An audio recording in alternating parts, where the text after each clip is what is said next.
নমস্কার বন্ধুরা, আমি শাওলি ওয়েলিজ ওয়ার্ল্ডের আরেকটি নতুন ভিডিওতে আপনাদের সকলকে স্বাগত জানাই।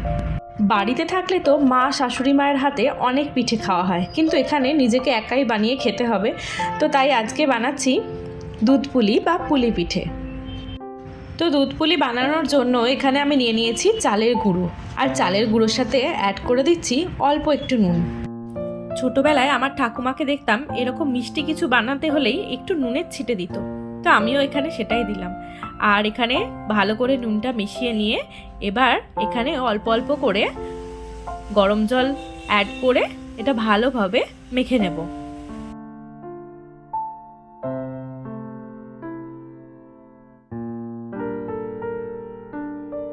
তো এভাবেই আমি আস্তে আস্তে চালের গুঁড়োটাকে মেখে নিয়ে একটা মন্ড করে রেখেছিলাম, সেটা রেখেছিলাম 10 থেকে 15 মিনিট মতো। আর তারপরে ওই মন্ডটা থেকে এরকম ছোট ছোট গোল্লার আকারে বানিয়ে নিয়েছি। আর গ্রামের দিকে যে দুধ পুলিটা হয় সেটা একটু বেশ ছোট ছোটই হয়। এখন সময় এই মন্ডগুলো থেকে পিঠে বানিয়ে নেওয়ার। তো আমি এখানে একটা মন্ড নিয়েছি আর এভাবে আস্তে আস্তে মাঝখানটায় চাপ দিয়ে ভিতরটা একটু গোলাকার মতো করছি। আর এর ভেতরে দেব সন্দেশের পুর। আমরা বাড়িতে সাধারণত নারকেলের পুর দিয়ে এই পিঠেটা খেয়ে থাকি। সন্দেশের পুর থেকে নারকেলের নাড়ুর যে পুরটা সেটা দিলে এই পিঠেটা খেতে আরও অনেক সুন্দর লাগে। তো এইভাবে পুরটা ভেতরে দিয়ে এবার আস্তে আস্তে সাইডগুলো মুড়ে দিলাম। এরপর এইভাবেই একটা একটা করে পিঠে আমি বানিয়ে নেব। আর এই পিঠেটা আমি একটু ছোটই করেছি, কারণ এই পিঠেটা যত ছোট হবে তত খেতে কিন্তু আরও ভালো লাগে।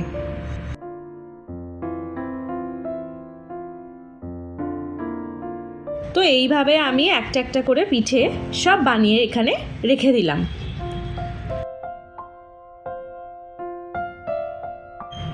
এবার এখানে একটা কড়াই বসিয়ে দিলাম দুধ গরম করার জন্য। এই দুধ পুলিটি বানানোর জন্য দুধের পরিমাণটা কিন্তু অনেকটাই বেশি লাগে, কারণ পিঠেগুলো কিন্তু দুধের ওপরেই সেদ্ধ হবে। তো ওই কটা পিঠে বানানোর জন্য আমার এখানে 1.5 লিটার দুধ লেগেছে।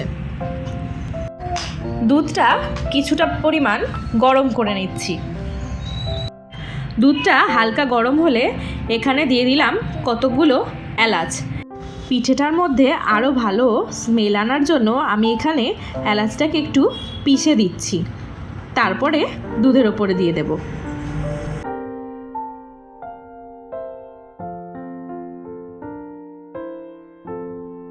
আর এর সাথেই দেব কিছু তেজপাতা।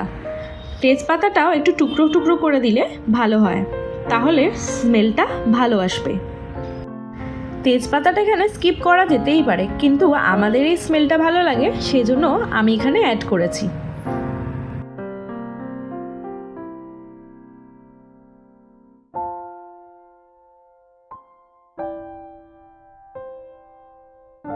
তো এখানে দুধটা ফুটতে থাকছে, আর দুধটা কিন্তু সমানেই নাড়াচাড়া করতে হবে যাতে তলায় দুধটা লেগে না যায়। একদম কম আঁচে দুধটাকে ফোটাতে হবে।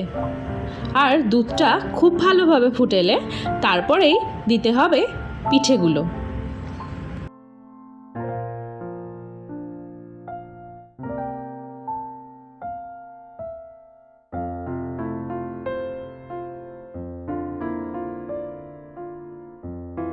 তো এখানে দুধটা বেশ ভালোভাবে ফুটে এসেছে।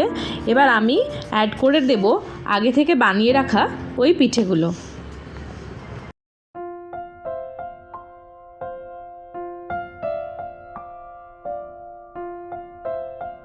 তো পিঠেগুলো দেওয়ার পরেও কন্টিনিউ এটাকে দুধটাকে নাড়তে থাকতে হবে যাতে তলায় লেগে না যায়। আর এখন কিন্তু কোনোভাবেই গুড় বা চিনি অ্যাড করা যাবে না।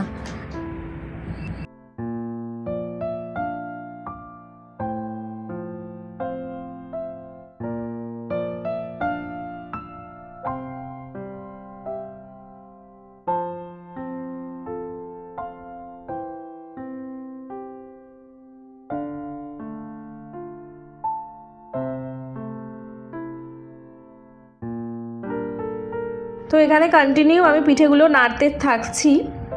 আর এবার একটা পিঠে তুলে দেখে নেব যে সেদ্ধ হয়েছে কিনা।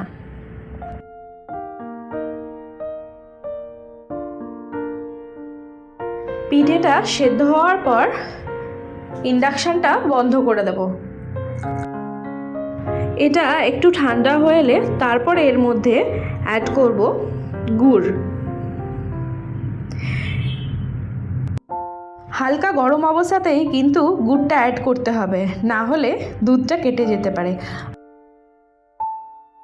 তো এখানে আমি গুড়টা অ্যাড করে এবার গুড়টাকে মিশিয়ে দেব ভালো করে। আর এই পিঠেটা ঠান্ডা হলেই কিন্তু খেতে বেশ ভালো লাগে।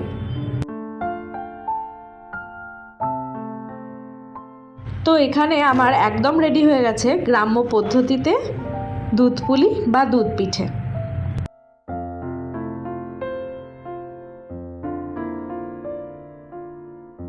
গুড়টা দেওয়ার পরে এখানে দুধের রঙটা কিন্তু চেঞ্জ হয়ে গেছে।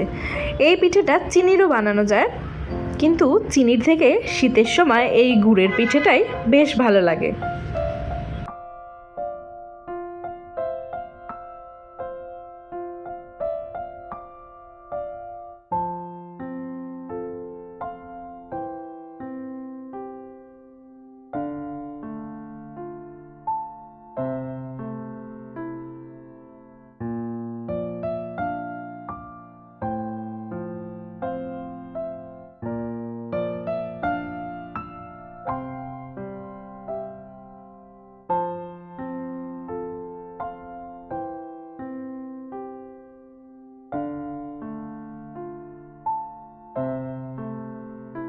তো আমার আজকের এই পিঠের রেসিপিটা আপনাদের কেমন লাগলো অবশ্যই জানাবেন। যদি ভালো লেগে থাকে তাহলে একটা লাইক, কমেন্ট, সাবস্ক্রাইব করবেন।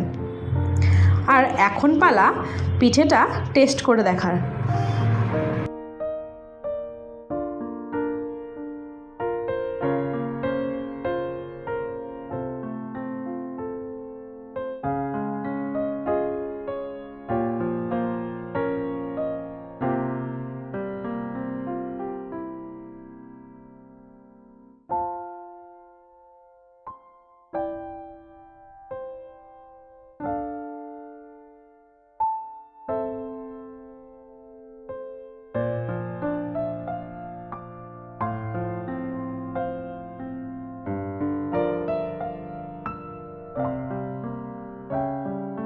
তো এখানে পিঠে টেস্ট করার জন্য আমি ডেকে নিয়েছি আমার মেয়ে সৃজাকে। তো ওকেই প্রথম খাইয়ে দেখবো ও কি বলে।